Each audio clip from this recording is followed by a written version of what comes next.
आज हम मौजूद है छोटे इमाम बाड़े में। यहाँ पर हैदरी टास्क फोर्स ने एक धरना प्रदर्शन का आयोजन किया गया, जिसमें मुख्तलिफ़ लोग यहाँ पर अपने ख़याल पेश किए और उन्होंने ये बताया कि किस तरह हुसैनाबाद ट्रस्ट में धांधली हो रही है और इसके लिए एक मुहिम चलाने का भी निर्णय लिया गया। सज्जाद टाइम से मैं जमाल मिर्ज़ा। जैसा कि आप हजरात के इल्म में है कि हैदरी टास्क फोर्स ने आज औकात के खिलाफ जो हो रहे हैं उसमें भ्रष्टाचार और बदउनवानियाँ, उसके खिलाफ यहाँ धरने का एहतमाम किया। अभी जैसे मुन्ने आगा साहब ने अपनी तकरीर में कहा कि खाली हम ड्राइंग रूम में बैठ के वीडियो नहीं डालते, बल्कि हम पहले देखने जाते हैं कहाँ के ऊपर औकात लुट रहे हैं, कहाँ पर औकात मिट रहे हैं, कहाँ पर औकात तबाह हो रहे हैं, कहाँ पर औकात बर्बाद हो रहे हैं, और उसके बाद वहीं से वीडियो डालते हैं जहाँ के ऊपर औकात तबाह बर्बाद है।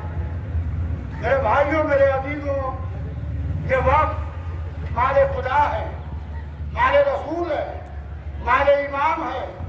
लिहाजा इसके लिए आप तमाम हजरात की शरई और दीनी जिम्मेदारी है कि इसके लिए सदा एहतजाज करेंगे। मैं उत्तर प्रदेश में गांव-गांव में, करिए में, शहर में जाता हूँ। पूरे उत्तर प्रदेश में हमारे औकाफ में हर जगह एक ही रोना है, हर जगह एक ही आवाज है कि वक्त लूट रहे हैं, चोरों को मुतवल्ली बनाया जा रहा है। जो कल लूट रहे थे वो आज भी लूट रहे हैं। मगर बड़े अफसोस की बात है कि किसी के कानों पर जू नहीं रहेंगे। हर शख्स को जवाब अल्लाह के यहाँ अपना देना है। लिहाजा औकाफ लूट रहे हैं, औकाफ तबाह हो रहे हैं। आपने क्या किया? आपसे सवाल किया जाएगा, आपसे पूछा जाएगा कि माले खुदा लुटता रहा, माले रसूल लुटता रहा, माले ईमान लुटता रहा, आपने आवाज बुलंद की कि नहीं? मेरे अजीजों, खाली इसी लखनऊ में आप घूम के देख लीजिए, करबला अब्बास बाग, आपके ये मस्जिद, जो पूरी मस्जिद की जमीन शहरे वाली वहां पूरी यूनिवर्सिटी खुली, थारकटोरे की करबला के पीछे की पूरी जमीन, करबला अजीमुल्लाह खां, करबला हाजी मसीह का एक एक वक्त, एक एक जगह का कहां तक नाम लिया जाए, सिर्फ लुट रही है। कल जो आपके बुजुर्ग बनवा के गए थे, आप कोर्ट के पास इतना पैसा नहीं है कि वो कुताई करा सके। उनको सिर्फ अपने पेट भरना है। मैं एक वाक़या आपको सुनाता हूं। ऐसी बात नहीं है कि कौन साथ नहीं है। लखनऊ में सुप्पा है, थारकटोरा रोड पे, बाइक महफूज हालत में जन्नतुल बकी और जनाब हुर का रौदा सुप्पे के ऊपर मौजूद था। चारों तरफ लोगों ने कब्जा कर लिया था। जब मेरे पास उसकी इत्तला आई तो मैं खुद वहां गया और मैंने वहां अपने वसाइल का और तमाम लोगों को हैदरी टास्क फोर्स के नौजवान और सारे हजरात मेरे साथ गए, अंजुमन है बात कीजिए, और ये बेड़ा उठाया और बेहमदुलिल्लाह वहां के ऊपर एक आलिशान रोज़ा जन्नतुल बकी बन के तामीर हो चुका है। मैं बार-बार ये बात कहता हूँ, मौलाना ये सामने जो गंदगी है इसको भी हटवा दिए।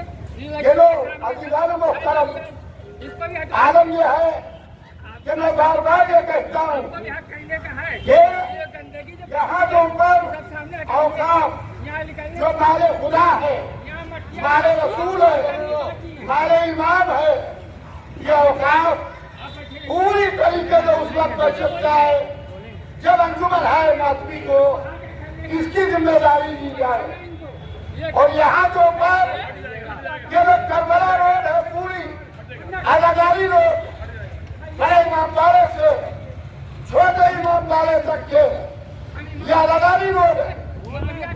यहाँ वो पर आलम यह है कि यहाँ गंदगी है, यहाँ उलियानियत है, यहाँ को बस पोजिशन इस बात की है कि जहाँ अदादारी होना चाहिए थी, आज इसी छोटे इमामबाड़े के बाहर शराब की बोतलें मिल रही है और कौम खामोश तमाशाई बनी है। ज्यादा जरूरत इस बात की है कि आवाज उठाइए, सामने जगह देखिए कि सामने डीएम है या कमिश्नर है या बोर्ड का चेयरमैन है या कोई दूसरे जिम्मेदार है। ज्यादा जरूरत इस बात की है कि आप सदा एहतजाज बुलंद कीजिए। हैदरी टैक्स फोर्स के नौजवान पूरी तरीके से, भरपूर तरीके से औकात के करप्शन के खिलाफ सदा एहतजाज बुलंद करें। अगर कहीं के ऊपर मैं मौजूद नहीं हूं और हैदरी टैक्स फोर्स के नौजवान मौजूद हैं तो वहां के बाद मेरी मौजूदगी को माना जाए, इसलिए कि ये अपनी तंजीम है, ये आपकी तंजीम है, ये आपका इदारा है। यह जरूरत इस बात की है कि अगर से आप खामोश रहे तो औकाफ यूं ही लुटते रहेंगे, यूं ही तबाह होते रहेंगे। लोग कह रहे थे कि कल चोरों के हाथ में वक्त था, अब डाकुओं के हाथ में। अरे सुभान अल्लाह, अब डाकुओं के हाथ में। ज्यादा जरूरत इस बात की है कि इनके कारोबारों में हाथ दे के माले खुदा और माले रसूल और माले इमाम को छीन और हैदरी टैक्स फोर्स ये तय करे जब मुख्यमंत्री को एक ज्ञापन देंगे ताकि औकाफ को पूरी तरीके से शिया वक्फ बोर्ड को भंग किया जाए और किसी ईमानदार आलिम दीन को इसका जिम्मेदार बनाया जाए। हैदरी टास्क फोर्स ने आज छोटे इमामबाड़े में जो धरना प्रदर्शन किया है उस पर आप क्या कहेंगे?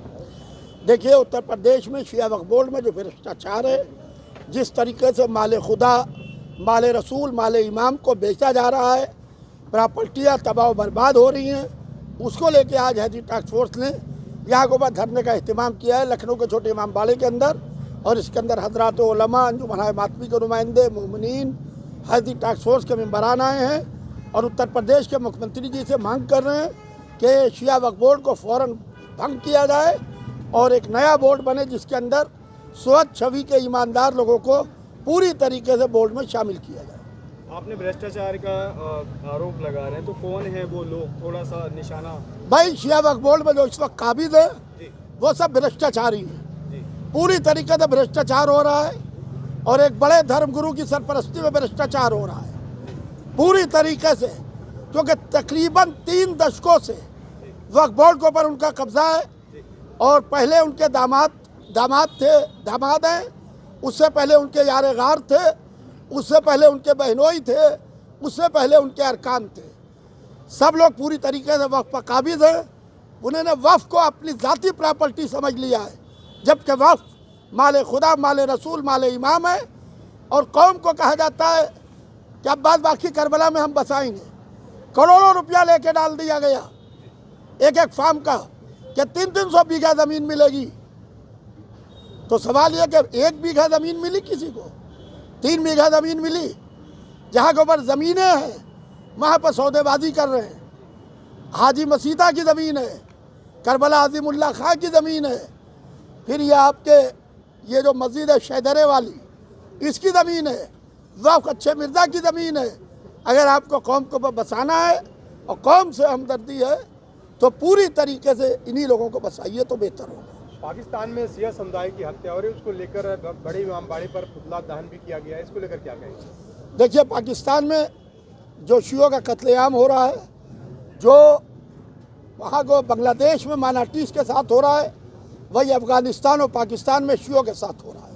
लिहाजा उसकी हैदी टास्क फोर्स भरपूर तरीके से मजम्मत करती है और हैदी टास्क फोर्स ने भी दरगाह हज़रत अब्बास में पाकिस्तान के प्रधानमंत्री का पुतला जलाया और यहाँ के ऊपर भी पूरा प्रदर्शन किया था इससे पहले भी, और एक बड़े प्रदर्शन का प्लान कर रही है। सरकार से क्या मांग जैसे अभी आपने कहा कि पैरेलल में आप कोई एक अध्यक्ष चुनने के लिए खड़ा करेंगे, जैसे शिया वक्फ बोर्ड के अंदर?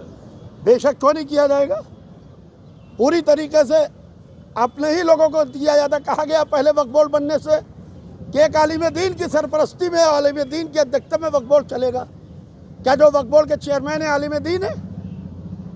खा रहे माले खुदा को, माले रसूल को, माले इमाम को, पूरी तरीके से तबाह करके रख दिया उत्तर प्रदेश में पूरे शिया वक्फ बोर्ड को। और उसके बाद कौम भी आंखें बंद किए बैठी हुई है और 100 कार्ड मौलवी भी आंखें बंद किए बैठे हुए हैं।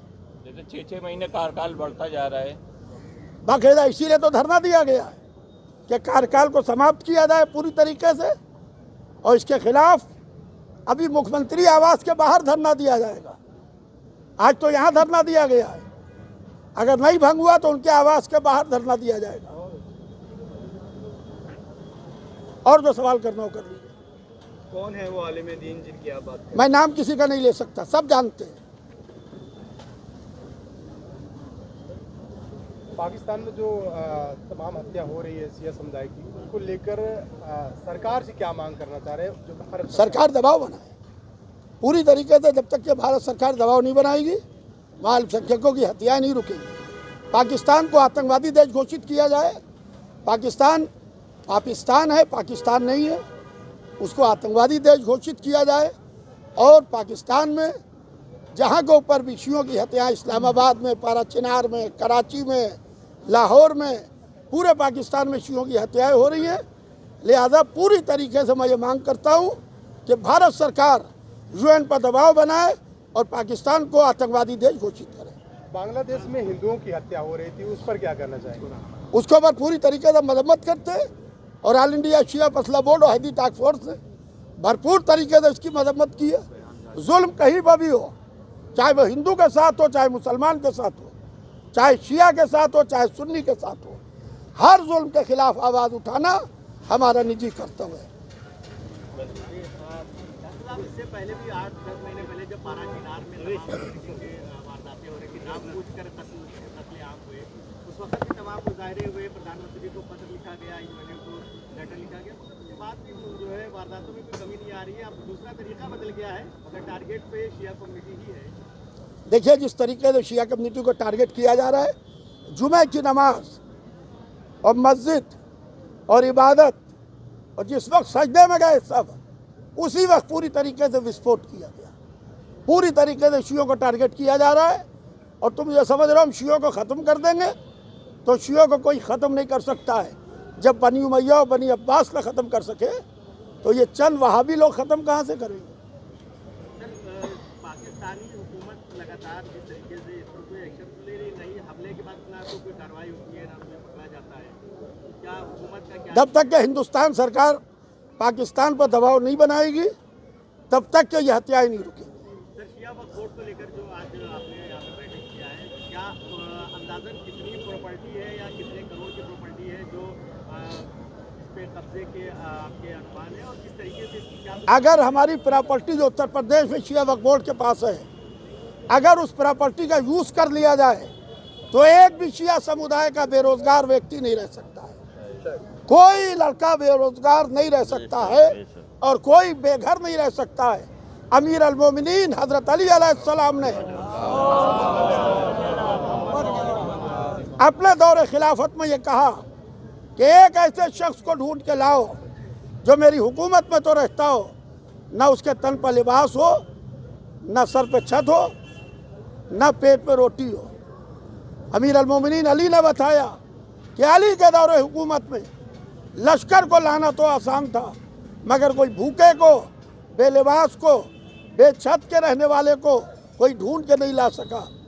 लिहाजा कम से कम मौला अली की सीरत पर चलते हुए लोगों को छतें देने की कोशिश करें, रोजगार देने की कोशिश करें। सर, एक सवाल ये है कि जो भी वक्फ बोर्ड का चेयरमैन बनता है, उसकी संपत्ति में तो तेजी से इजाफा मुनाफा होता है, मगर जो शिया व बोर्ड की संपत्तियां हैं वो घटती हुई जाती हैं या उसके ऊपर घटने के आरोप लग जाते हैं। देखिए, संपत्तियां तो घट रही हैं शिया वक्फ बोर्ड की, इसलिए घट रही हैं कि उनके पेट बढ़ रहे हैं, उनके पेट बढ़ रहे हैं, संपत्तियां घट रही हैं, इसीलिए यह धरना किया गया है। सर, क्या ये पूरे प्रदेश में चलेगा आंदोलन? पूरे प्रदेश में शुरू होगा, पूरे शहर में धरना होगा। हैदी टास्क फोर्स पूरे उत्तर प्रदेश में औकाफ के खिलाफ जबरदस्त तरीके से हर बड़े शहर में धरना करेंगे। बर्बाद की गई हैं बहुत बुरी तरीके से, उसको हमने बचाने की कोशिश की। हमने कोई वीडियो अपने घर से बैठ के नहीं डाली कि ये ज़मीन वहाँ बर्बाद हो गई। हमने उस थिए में पहुँच के दिखाया कि ये ज़मीन देखिए बर्बाद हो रही है। जैसे रानी रसूलपुर आपके सामने है गोलागंज में, उसको पूरी तरीके से उसका भी सौदा कर लिया था। न्यू हैदराबाद में शहजादे हजरत कासिम अलैहिस्सलाम का रौजा था। आप ये देखिए कि उसके पेपर पूरे मौजूद है वक्फ बोर्ड के पास। हमने वक्फ बोर्ड से खुद पेपर निकलवाए, उसके अंदर दर्ज है 1862 में करबला दर्ज है और 1913 का वो पेपर दिखा रहा है कि हमारा इसमें मुकदमा चल रहा है। तो तुम्हारा मुकदमा कैसे चल रहा है? उसके बाद जो है एनडीए के नक्शे में करबला दर्ज है, फिर भी उसका सौदा करे बैठे क्योंकि वो बहुत दूर है। इन्हें सोचा वहां कोई जा नहीं पाएगा, उसको रोका गया। करबला अब्बास बाग का मसला सुनते सुनते सबके कान थक गए होंगे। करबला अब्बास बाग का करबला का मामला है, कुछ वहां भी नहीं हो पाया। पूरा आपके सामने सारी जमीनें चली गई। शहदरे की जमीन सब आपके सामने, उसको भी इन्हें पूरी तरीके से बर्बाद कर दिया।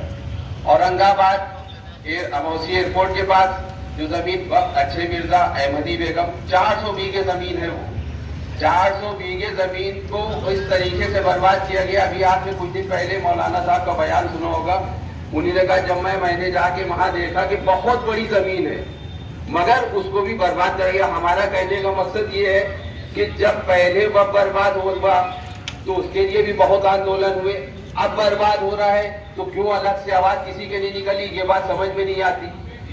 अमेठी की करबला वो पूरी तरीके से आपके सबसे जो सामने हो रहा है वो शीशमहल के पीछे जो मेहताब बाग है, यहाँ कभी आपने बयान सुना होगा कि रानी ये यहाँ की जमीन को पूरा मोती मस्जिद की जमीन 300 करोड़ रुपए की जमीन है जिसको वक्फ से हटा दिया गया। अब वक्फ से हटाया जा रहा है, उसके लिए वक्फ बोर्ड के हुए जबरदस्त तरीके से कार्रवाई हुई और ये वक्फ बोर्ड के अंदर बहुत बुरी तरीके से बेईमानियां हुई है। ये सब आपके सामने है और ये हम लोग के सामने जैसे कुछ चीजें खुल के आ गई उस पर हम लोग दौड़ लें, जो कोशिश है वो कर लें। काफी चीजें ऐसी हैं जो हमें पता ही नहीं है वो कितनी चीजें बिक गई और हजारों लोग तो ऐसे हैं जिनसे पैसे ले ले के मुतवल्ली बनाने के लिए हैं। बाहर कहीं से पैसा लिया जा रहा है, किसी कहीं से पैसा लिया जा रहा है। एक नहीं है 50 अभी वक्फ बोर्ड की हर किसी कुर्सी खिसकने दी, अभी कितने तो इसी के निकल के आएंगे जो कहेंगे कि वक्फ बोर्ड में हमने इतना पैसा दिया था कि हमें जो है चेयरमैन बनाया जाए। कोई कह रहा है हमें मुतवल्ली नहीं बनाया है, चेयरमैन ने ये कहा था। एक दूसरे के पीछे बैठे हुए ये लाओ हमको इतना दे दो तुम्हें यहाँ का ये बना दे, हमें पैसा दे दो हम यहाँ का ये बना दे। तो भैया सारा पैसा करो, ये माले हुसैन है, इसके लिए हम लोग खड़े रहेंगे। इंशाल्लाह जितनी कोशिश होगी हैदी टास्क फोर्स पूरी कोशिश करेगी और सरकार से यही हम लोग की गुजारिश है कि आप इस वक्फ बोर्ड को भंग करिए क्योंकि इसमें बहुत लूट है। क्योंकि जो जब से चेयरमैन बने हैं इनका बाहर का दौरा रुकीला नहीं है। तो चेयरमैन बनने से पहले कितनी चक्कर बाहर गए हो, चेयरमैन बनने के बाद तुम बाहर जा रहे हो क्योंकि ये शाह की संपत्ति बाहरी पूरी तरीके से जहाँ बेचा जा रहा है। इसके लिए हमारी सरकार से गुजारिश है कि इनकी जो है जांच की जाए और वक्फ बोर्ड को भंग किया जाए। मैं हैदी टास्क फोर्स के ओहदेदारान को और सारे वर्कर्स को और यहाँ सारे मौजूद लोगों का खुसूसी शुक्रिया अदा कर रहा हूँ कि आप लोग एक बहुत नेक और सवाब का काम कर रहे हैं और गरीबों की मदद करने का काम कर रहे हैं। क्योंकि ये हम सब लोगों को मालूम है कि वक्फ बोर्ड में किस तरीके से लूट खसोट मची हुई है, वो किसी से छुपी नहीं है और मुसलसल जारी है। आंदोलन पहले भी होते थे, मुझे अभी याद है कि हजरतगंज में एक साहू के बराबर में रानी सल्तनत बेगम का एक वक्फ था, उसके लिए बड़ा जबरदस्त आंदोलन चला। यहाँ से लेकर के हजरतगंज तक आंदोलन चला और बाद में पता चला कि डॉक्टर शाहिद साहब से समझौता हो गया और वो प्रॉपर्टी 35 लाख ले करके उनको दे दी गई और आज भी उन्हीं के पास है। तो आंदोलन पहले भी होते थे वक्फ के, लेकिन वो जो वक्त के आंदोलन होते थे वो जाती मफाद के लिए, अपनी कमाई के लिए हुआ करते थे। कौम को अच्छी तरीके से मालूम है।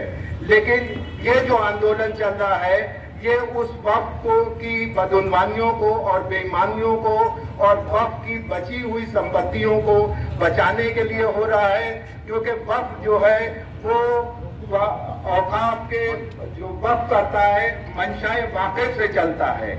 और हो क्या रहा है कि मंशाए वाकिफ के अलावा बाकी सारे काम हो रहे हैं। जिन लोगों ने भी वक्त की प्रॉपर्टीज वो इसलिए कि उससे गरीब कौम के और दूसरे मुख्तलिफ गरीबों को फायदा हो, और मजहबी काम हो, मस्जिदें बनवाई के वहाँ नमाजें हो, इमामबाड़े बनवाए, करबलाएं बनवाई के वहाँ आज़ादारी हो, और वहाँ अब हम क्या देखते हैं कि तमाम सारी बदउनवानियाँ हो रही हैं। तो उन सब के खिलाफ ये आंदोलन है। और ख़ास तौर से मेरी अपील है इस देश के अपने मुख्यमंत्री योगी आदित्यनाथ जी से। अपील ये है कि उनका कहना ये है कि मैं जीरो टॉलरेंस की पॉलिसी लेकर के चलता हूँ, मतलब मैं भ्रष्टाचार को बिल्कुल बर्दाश्त नहीं करता हूँ। लेकिन बड़े अफसोस की बात है कि उन्हीं के द्वारा बनाया हुआ ये वक्फ बोर्ड और इस अध्यक्ष उसमें इस तरीके से भ्रष्टाचार हो रहा है और वो आंखें बंद किए बैठे हैं और उसकी तरफ ध्यान नहीं दे रहे हैं। और अगर वो ध्यान नहीं देंगे तो कौम नाराज होगी, नाराज रहेगी उनसे, और जब इलेक्शन होगा तो वो उनका नहीं ख्याल करेगी। अगर उनको इस बात का अपना जो उन्होंने अनाउंसमेंट कर रखा है जीरो टॉलरेंस पॉलिसी का, उसको पॉलिसी का साबित करना है और ये दिखाना है कि वो वाकई जीरो टॉलरेंस पॉलिसी लेकर के चल रहे हैं, तो इस वक्फ बोर्ड को फौरन बंद करना चाहिए और किसी भी ईमानदार ऑफिसर को उसका चार्ज देना चाहिए। ऐसा नहीं है कि वक्फ बोर्ड में ईमानदार लोग आकर के नहीं बैठे हैं। अख्तर अब्बास साहब आईजी हुआ करते थे, निहायत ईमानदार आदमी थे, वो वक्फ बोर्ड के चेयरमैन रहे हैं। उससे पहले ब्रिगेडियर रिजवी साहब थे जो आर्मी से निकल करके आए थे, निहायत ईमानदार आदमी थे, वो वक्फ बोर्ड के चेयरमैन रहे। लेकिन अफसोस की बात यह है कि उस वक्त के भी मौलाना और वो कौम के लोग जो वक्त से कमाई करना चाहते थे उनको, उन दोनों लोगों को निहायत परेशान किया और वक्त में रहने ही नहीं दिया और उस तरीके से काम नहीं करने दिया। इसलिए हम लोगों की मुख्यमंत्री से खास तौर से अपील है और कौम के लोगों से भी अपील है कि आप लोग इस आंदोलन में सब शरीक होइए और उसके खिलाफ एक्शन लीजिए। और हम अपने यासूब अब्बास साहब के लिए के खास तौर से शुक्रगुजार हैं और उनके एहसानमंद हैं कि कहीं भी कौम के किसी मामले में कोई मामला होता हो, वो चल रहा हो, बदउनवानियां हो रही हो, किसी वक्त की बदउनवानी हो, किसी और के पास पर्सनल लेवल पर किसी भी गरीब मजलूम या किसी भी कौम के आदमी के साथ नाइंसाफी हो रही है तो वो उसके लिए आकर के खड़े होते हैं। हम उसके लिए बहुत शुक्रगुजार हैं और किसी से एक पैसे के वो रवादार नहीं है। कम से कम कौम के मामले में कोई आकर के ये नहीं कह सकता है कि इस मामले में उन्हीं ने कुछ बदउनवानी की हो। दूसरी चीज ये कि हमारे हैदरी टास्क फोर्स में भी उन सब लोगों को जोड़ा है जो ईमानदार लोग हैं, काम धंधे वाले लोग हैं। ऐसा ना हो कि वो वक्त के आंदोलन को लेकर के आगे बढ़े और उससे किसी किस्म की नाजायज इनकम आदमी करे और हैदरी टास्क फोर्स को बदनामी आए या यासूब अब्बास साहब को बदनामी हो। इसलिए मेरी आप सब लोगों से गुजारिश है कि इस आंदोलन को और आगे बढ़ाइए। ये सवाब का काम है, हम लोगों के लिए काम नहीं है बल्कि आगे आने वाली जनरेशन्स के लिए है। कौम की इज्जत इसी इमामबाड़े, इसी करबलाओं, इन्हीं सब इदारों से है। अगर यही सब खत्म हो जाएंगे तो कौन पूछेगा। एक आम आदमियों की तरह सब लोग हो करके रह जाएंगे। तो हम लोगों का फर्ज बनता है कि हमारे बुजुर्गों ने और उन लोगों ने जिस मकसद के लिए वक्फों को बनाया था, इतने बड़े वक्फ कायम किए थे, वो महफूज रहे और उसका फायदा कौम को और खास करके गरीब लोगों को पहुंचे। बहुत बहुत शुक्रिया। तो उसके लिए लड़ाई क्यों लड़ी जा रही है? और जहाँ पर जमीन बाकी है, जहाँ पर जमीन है, उसके लिए कोई कुछ बोल नहीं रहे।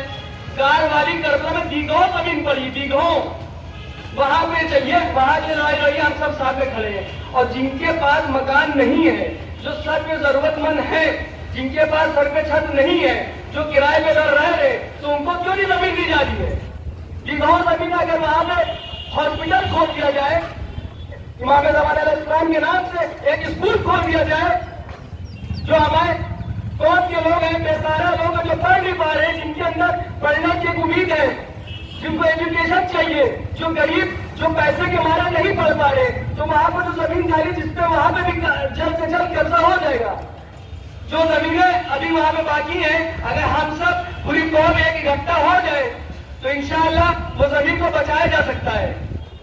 वहां पे दे 250, 300, 500 स्क्वायर फीट जमीन हर गरीब को, जो भी है, जो जरूरतमंद है, नाप के उस जमीन को वहां पे दी जाए। हम सब साथ में हैं इंशाअल्लाह। अगर आप लोग चल जाइए कि वहाँ कब्रों की तो जगह नहीं है और रहने की जगह वहाँ कहाँ मिलेगी? ये स्कूल बोर्ड का डोम खत्म किया जाए।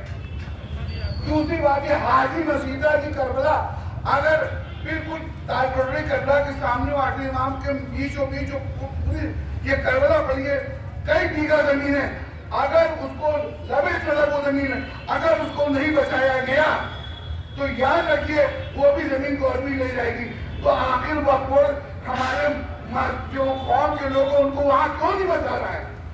डाइवर्ट कर रहा था दस्ता की करबला की तरफ, अभी वो तो चारों तरफ से घिरी गई है, और जब वहां मजमा इकट्ठा हो जाता है तो वहां भी कोई यानी जरूरत नहीं वहां किसी के पास आने की। देखिए वो बहुत बड़ी करबला लोग फंस रहे हैं। ये इमामबाड़े के अंदर कौन फंसा सकता है? जब प्रोग्राम होते हैं तो इमामबाड़ा भर जाता है। हाजी मसीदा की करबला जो कब्रिस्तान है पूरी खुली लैंड है, कई बीघा जमीन है, अगर उसको ना वो कब्जा कराया गया शियाजाद को तो उस पर भी गवर्नमेंट का कब्जा हो जाएगा। और आखिरी इमाम की जो जमीन है उस पर भी लोगों को बचाया जाए। इसके